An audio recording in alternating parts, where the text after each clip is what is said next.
Welcome top news today. A new U.S. citizen holds an American flag at a naturalization ceremony at the Benjamin Harrison Presidential Site in Indianapolis in July 2014. ConroyAP A request by the Justice Department to add a citizenship question to the 2020 census could shift the nation's balance of political power from cities to more rural communities over the next decade and give Republicans a new advantage drawing electoral boundaries. Population numbers produced by the census are used in many ways, notably to draw political districts and distribute government funds across the country. Adding questions to the decennial survey is usually a controversial and difficult process because of the potential to affect both of those functions, either by suppressing census participation or by creating new ways to define populations. All of it has prompted advocates for Hispanic communities to accuse the Justice Department of wanting to produce a less accurate count in 2020. "I think the main motivation is to secure an undercount," said Tom Saenz, the president of the Mexican-American Legal Defense and Education Fund. "Texas is a very red state. They know that is not going to be the case for very much longer." The citizenship question is a particularly fraught one because non-citizens, who may not vote, nonetheless are counted for the purposes of distributing federal funding, apportioning congressional seats and drawing district maps for state and local elections.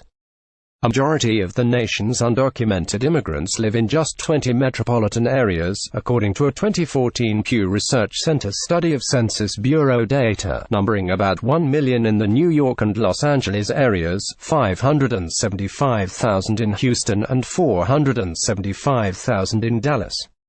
That makes urban leaders, mostly Democrats, alarmed by the possibility of the citizenship question, primarily because census data help guide the distribution of more than $675 billion a year in federal funding. The Justice Department's proposal to request citizenship status as part of the census is extremely damaging to the ability to secure an accurate count, Houston Mayor Sylvester Turner said in a statement to The Washington Post. The Census Bureau is expected to finalize the 2020 questionnaire by March 31. Officials have said they are evaluating the December request from the Justice Department and will make a decision in consultation with the White House Office of Management and Budget. Commerce Secretary Wilbur Ross, who oversees the Census Bureau, has not commented publicly on the idea. The census forms that are targeted to all households have not included questions about citizenship or country of birth since 1950. Instead, the government has acquired that data by surveying a sample of the total population. 4 former census directors warned in a 2015 legal filing that any effort to add a question about citizenship for all households in the count would undermine its accuracy. The sum effect would be bad census data, they wrote of the idea. And any effort to correct for the data would be futile. In testing for the 2020 census, immigrant communities have expressed a heightened reluctance to answer the coming questionnaire, even without any mention of a citizenship question. Census researchers found that respondents in 2017 technology tests spontaneously brought up concerns about confidentiality and privacy at alarmingly high rates. In one test in the Washington area, 4 out of 15 people interviewed provided incomplete or inaccurate information because of those concerns, including several who mentioned fears that the data could be used by the government against immigrants. "This frightened me, given how the situation is now," said one Spanish-speaking respondent, when asked to explain why she did not report 3 of the 4 roomers living in her residence. The federal government is barred by law from using raw, individualized census data for law enforcement. But confusion and suspicion have long been a barrier to getting an accurate count, and surveys have shown the problem growing in recent decades. During the 2000 cycle, census workers posted signs in immigrant communities that read, "No ins. No FBI. No CIA. No IRS," in an effort to encourage participation. The problem persisted. The Census Bureau found that in 2010, the government overcounted the non-Hispanic population by 0.8%, largely because people with multiple homes answered the survey multiple times. The same census undercounted the Hispanic population by 1.5%. In some cases, the partisan effects could hurt Republicans. Alabama, for instance, where an estimated 65,000 undocumented residents lived in 2014, is threatened with losing one of its 7 congressional seats by a margin of no more than 10,000 total people after the 2020 count, said Michael Lee, who studies the census for the Brennan Center for Justice. In other words, decreased immigrant participation could be a deciding factor. And because of the Voting Rights Act, the state's lone majority-minority district is probably going to remain in place, meaning one of its majority-wide Republican districts would have to go. Alabama is literally on the cusp, he said. Another political impact could occur years after the initial count, if conservative states with large immigrant populations attempt to use block-by-block citizenship numbers to change the way they draw state and local district lines. Federal courts have long mandated that states use total population to decide federal apportionment and draw U.S. House districts. But those same courts have given more leeway to states when it comes to drawing lines for state legislative and local districts. For years, conservative activists and partisan line drawers have discussed the possibility of switching from total population to eligible voters or some combination of the two when drawing state and local districts. The eligible voting population would not include non-citizens or children under the age of 18, who tend to be disproportionately minority.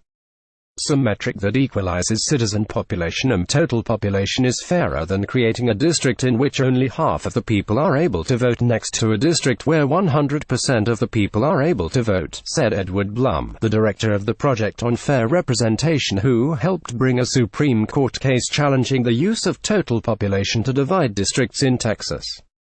A switch to using eligible voters would effectively eliminate millions of people from the Texas population for the purposes of redistricting, leading to less urban districts and more rural ones, shifting the balance of power away from heavily Hispanic areas, and likely more heavily Democratic areas, where more non-citizens and children live.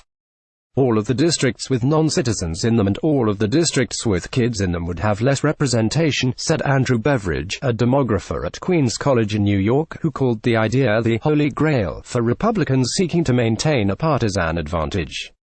Using census data, Beveridge ran an experiment in 2016 to roughly estimate the partisan effects of switching to eligible voters and concluded that Texas Republicans would pick up about 7 state House seats and 1 state Senate seat.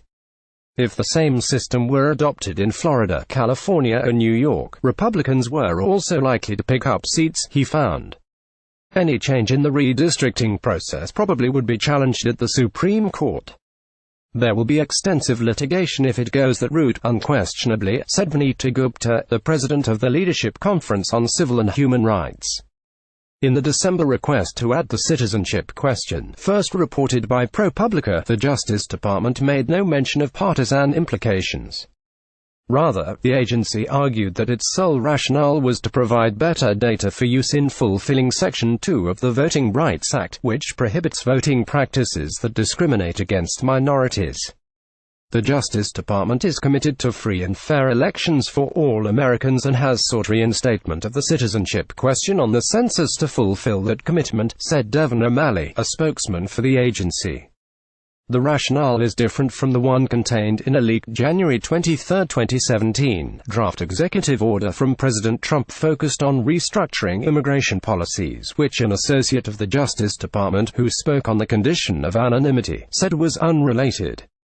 That order called for the Census Bureau to add a citizenship question as part of a raft of immigration enforcement measures to be more transparent with the American people.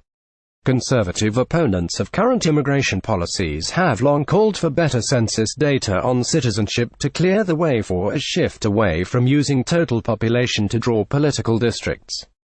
Republicans have repeatedly introduced bills mandating the collection of citizenship data and its use in apportionment. Rep. Steve King, Iowa, a prominent immigration hardliner, has pushed for a constitutional amendment that would apportion congressional districts based on the number of U.S. citizens instead of total population. The Justice Department proposal has been cheered as a step in the right direction by those who argue it is unfair that districts with different numbers of citizen residents get the same congressional representation.